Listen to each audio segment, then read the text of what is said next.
नमस्कार दोस्तों, एक बार फिर से आप सभी का हार्दिक स्वागत है। दोस्तों आज हम इस वीडियो पे मैथ के बहुत ही अच्छे प्रश्नों को लेकर आए हुए हैं। चलिए दोस्तों देखते हैं। क्वेश्चन नंबर पहला आपकी स्क्रीन पर दिख रहा है, लिखा हुआ है एक संख्या अपने व्युत्क्रमानुपाती के 58 गुना से 3/4 बड़ी वो संख्या कौन सी है। दोस्तों जब भी सवाल आए व्युत्क्रमानुपाती की कंडीशन के, तो वो हमेशा अगर आप बेसिक से लगाएंगे ना तो द्विघात समीकरण से बनेगा, तो काफी आपका टाइम फिल हो जाएगा। तो कैसे लगाएंगे, देखिए हमने एज्यूम कर लिया कि चलो यहाँ पर संख्या मत मानिए, ऑप्शन से लगाइए। चलो ऑप्शन देखिए, ये दोनों नंबर हमारे माइनस में पॉसिबल नहीं होगा।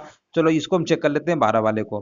तो यहाँ पर 12 लिखा हुआ है ना, तो अगर हमने संख्या 12 लिया है, संख्या अपने व्युत्क्रमानुपाती यानी उसी का उल्टा, इसका उल्टा कितना होगा 1/12 होगा।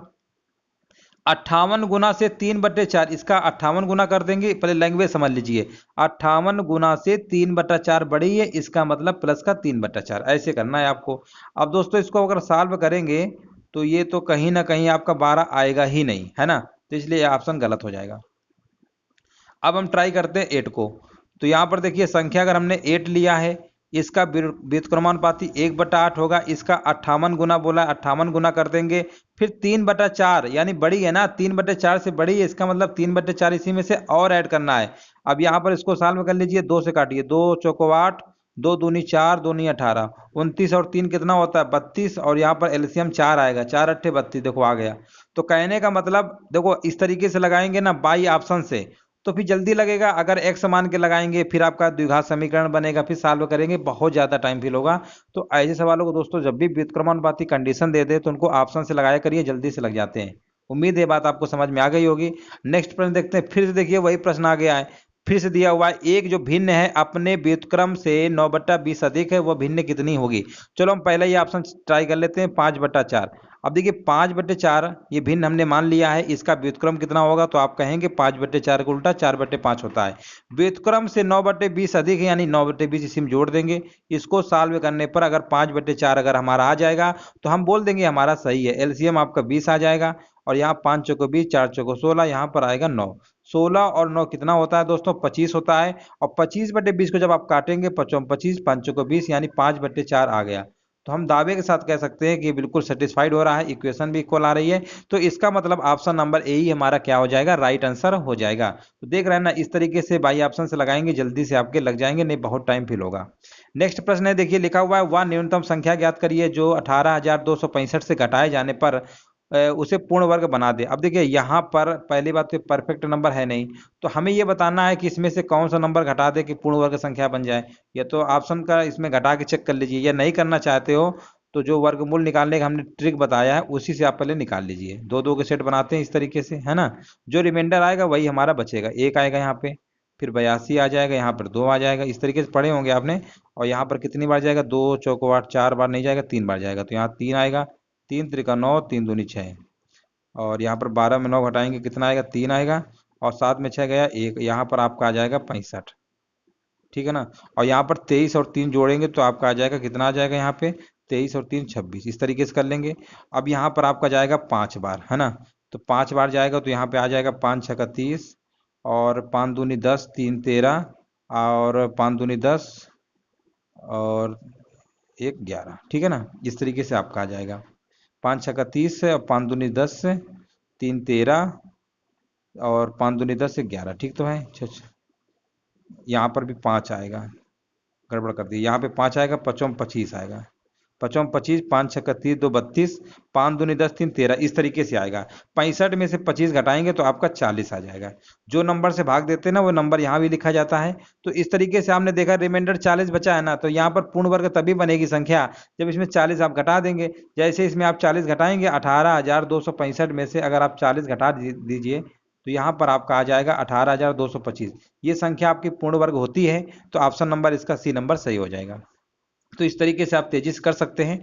जो भी वर्गमूल निकालेंगे, जो भी रिमाइंडर बचता है ना, वही उसका आंसर हो जाता है, वही उसको घटाएंगे तो पूर्ण वर्ग संख्या हमारी बन जाती है।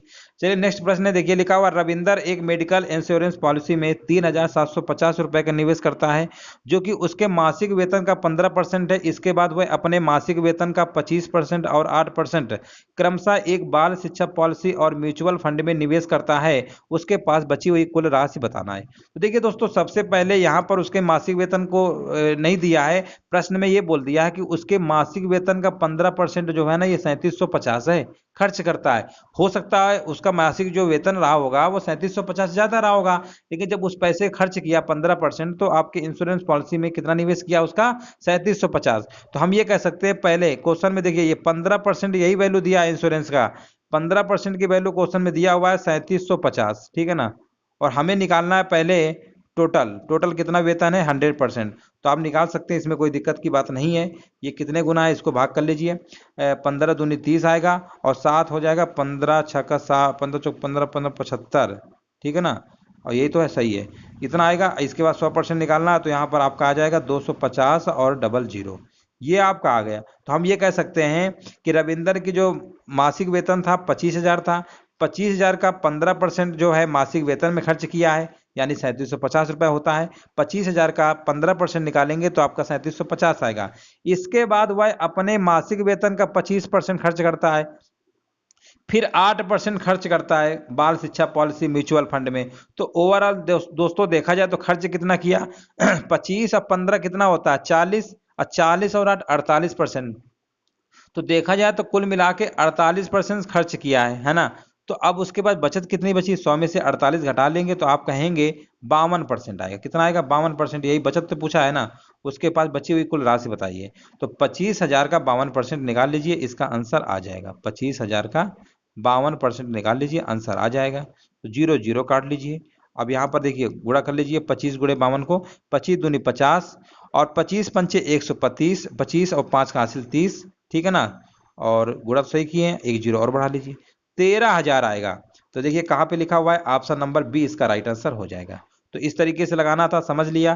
पहले मासिक वेतन 15% दिया है, 15% की वैल्यू दिया था, 100% यानी टोटल हमें वेतन पता चल गया। वेतन का हमने देखा कि 25 8 15 यानी ओवरऑल 48% खर्च हो रहा है, 100 में 48 खर्च हो गया तो कितना बचा होगा 52। इसी का हमने 52% निकाल लिया 25,000 का, तो आपका आ गया 13,000, यही उसकी बची हुई राशि होगी। आगे बढ़ते हैं। यहाँ पर देखिए दोस्तों बहुत ही सिंपल प्रश्न पूछ लिया गया है, 59 63 68 77 74 तथा 73 का औसत कितना होगा जब प्रत्येक संख्या को 23 से विभाजित किया जाता है। अब देखिए जनरली अगर इसका हम औसत पूछेंगे तो आप फटाक से बता देंगे, लेकिन यहाँ पर एक लाइन और एक्स्ट्रा ऐड कर दी गई है, जब प्रत्येक संख्या को 23 से विभाजित करेंगे तब क्या होगा। तो कोई दिक्कत नहीं है, पहले दी गई जो संख्या है इनका पहले औसत निकाल लीजिए, सबको जोड़ लीजिए, 59 63 68 77 74 73 को जोड़िए, फटाफट आंसर बताइए क्या आएगा। 4 3 7 7 14, 14 और 8 कितना होता है 22 3 25, 25 9 34, ठीक है ना। यहाँ पर 34 आएगा और हासिल लगा 3, 7 3 10 17 24 30 36, 36 5 34, 3 34 फटाफट जोड़ लेंगे। कितने नंबर है हमारे पास, 6 नंबर है, इसको भाग कर लीजिए। यहाँ पर गड़बड़ तो नहीं जोड़ दी, एक बार चेक कर लो कितना आया था, 7 7 14 21 21 6, यहाँ पर 44 होगा, 44, एक बार जोड़ लो, 6 कटेगा नहीं ना ये फिर। 4 3 7 7 14, 14 8 22 3 25 9 34 सही था, कैरी 3 था। 7 7 14 21, 21 6 कितना होता है 27, 27 6 33, 33 5 38, 38 3 41 होगा, तभी हम कहें गड़बड़ क्यों हो रहा है 41, यानी यहाँ पर 414 आएगा।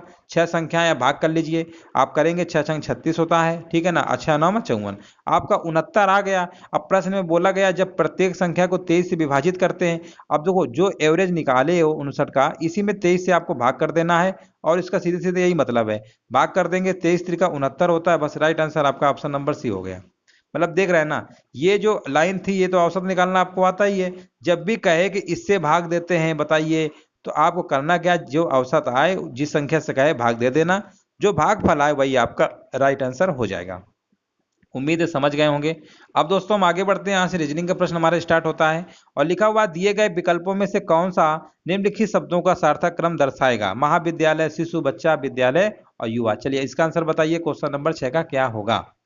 देखिए दोस्तों सबसे पहले क्वेश्चन को अच्छे से आपको समझना है, उसके बाद आपको लगाना है। सार्थक क्रम समझते हैं ना, देखिए पहले पहले आपका शिशु आएगा, ठीक है ना।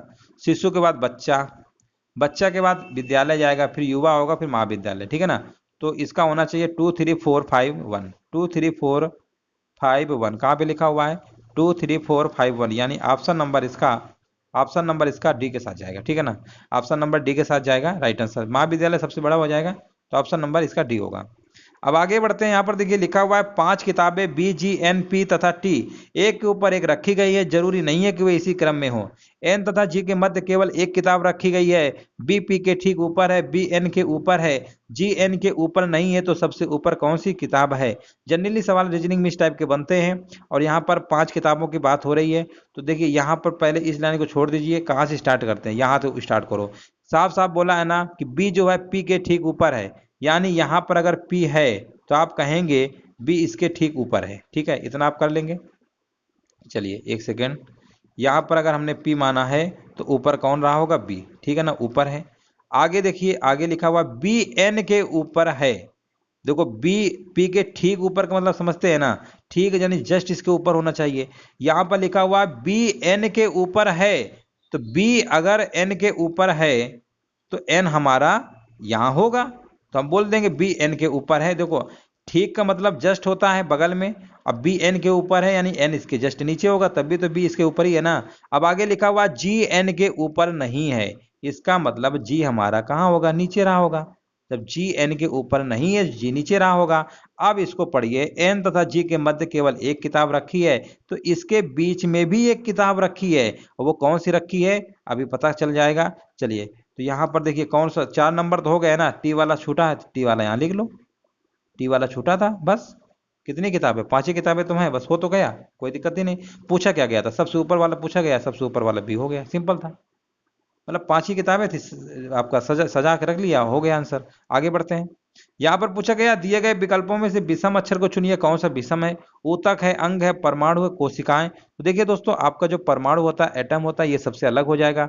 देखिए ये ऊतक है यानी टिश्यू बोलते हैं, ये अंग है आपका, कोशिकाएं ये कहीं ना कहीं शरीर से रिलेटेड होते हैं, इन सबसे मिलकर शरीर बनता है। ठीक है ना, तो इस तरीके से परमाणु आपका सबसे अलग हो जाएगा।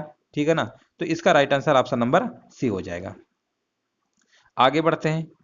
और यहां पर देखिए लिखा हुआ है, कथन निष्कर्ष का क्वेश्चन आ गया। लिखा हुआ है सभी दार्शनिक बुद्धिमान है, राकेश एक दार्शनिक है। अब देखो सभी के सभी क्या है, ये मान लो दार्शनिक का भाग है, ये सभी के सभी दार्शनिक क्या है, बुद्धिमान है। सभी के सभी दार्शनिक क्या है, बुद्धिमान है। ठीक है ना, चलो राकेश एक दार्शनिक है। अच्छा, सभी जब दार्शनिक बुद्धिमान है तो राकेश कहीं ना कहीं वो दार्शनिक के अंदर ही तो आएगा, क्योंकि सभी दार्शनिक अगर बुद्धिमान है तो राकेश से भी दार्शनिक है, इसका मतलब राकेश भी क्या होगा, बुद्धिमान में आएगा। तो निष्कर्ष देखिए, पहली बात तो हमारा स्टेटमेंट जो है पॉजिटिव है, कंक्लूजन कभी निगेटिव हो ही नहीं सकता है, पहले गलत कर दो। हाँ ये बिल्कुल सही बात है, जब सभी के सभी दार्शनिक बुद्धिमान है और दार्शनिक के अंतर्गत आपका राकेश है तो राकेश भी होगा बुद्धिमान। तो ऑप्शन नंबर इसका सेकंड के साथ जाएगा, यानी ऑप्शन नंबर सी जो होगा केवल निष्कर्ष सेकंड अनुसरण करता है। इस तरीके से आपको लगाना पड़ेगा। आगे बढ़ते हैं। देखिए एक और सवाल हमारा आ गया कथन निष्कर्ष का, इसको भी लगा लेते हैं।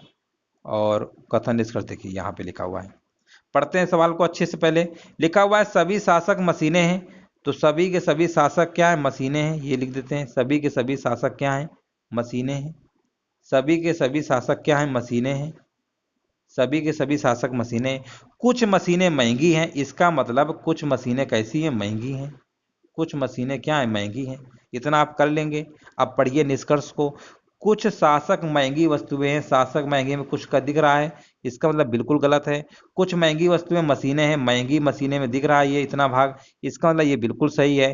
सभी वस्तुएं, सभी यहाँ पर होगा ही नहीं, सभी महंगी कहाँ होगा, कुछ वाला है, ये भी नहीं होगा। तो इस प्रश्न में आपका सही होगा निष्कर्ष नंबर सेकंड। तो देखिए कहाँ पे लिखा हुआ है, यानी ऑप्शन नंबर सी को टिक करेंगे, केवल निष्कर्ष जो है सेकंड हमारा सही है। तो इस तरीके से दोस्तों कथन निष्कर्ष के क्वेश्चन बहुत आसान होते हैं, अगर आप लैंग्वेज समझ लेंगे ना तो फिर आपका अच्छे से लग जाएगा। इस तरीके से आपको लगाना था। अब हम आगे बढ़ते हैं, और यहां पर देखिए दोस्तों हमारे सवाल स्टार्ट हो जाते हैं। आपके तालिका के सवाल हैं। तालिका दी गई है, 6 वर्ष का अवधि, ABCD निर्यात है, करोड़ों का निर्यात होता है, अध्ययन करना है और उत्तर हमें देना है। चलो इसको थोड़ा जूम कर देते हैं, अब आपको अच्छे दिख रहा होगा। चलिए लगाने की कोशिश करिए, इसका आंसर क्या होगा। लिखा हुआ 2012 से 2014 तक कुल निर्यात 2015 में सभी 4 वस्तुओं के कुल निर्यात से कितना प्रतिशत कम है, दशमलव के एक स्थान पर हमें बताना है। चलिए इसका आंसर बताइए क्या हो सकता है, इसको सॉल्व करना पड़ेगा। तो देखिए पहले 2012 से 2014 तक वस्तु ए का कुल निर्यात, तो 2012 आप कहिए, 2014 ये वस्तु ए का निर्यात यानी 225 370 और 425।